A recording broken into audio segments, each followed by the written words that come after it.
Pinupuri ka namin, O Diyos, Ama, Anak, at Espiritu Santo.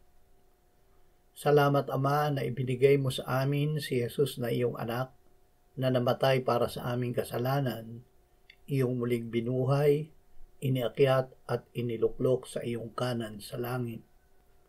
Salamat na ibinigay mo sa amin ang iyong banal na Espiritu, at sa pamamagitan niya ay ibinuhos mo ang iyong pag-ibig sa aming puso.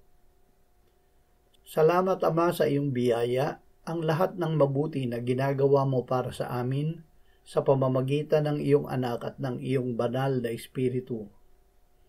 Kami na nakilala mo ng una pa, ay itinalaga mo na maging katulad ng iyong anak, itinuring na ganap at niluwalhati kasama niya.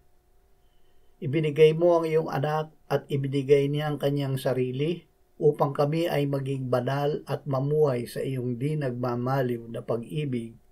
Amen.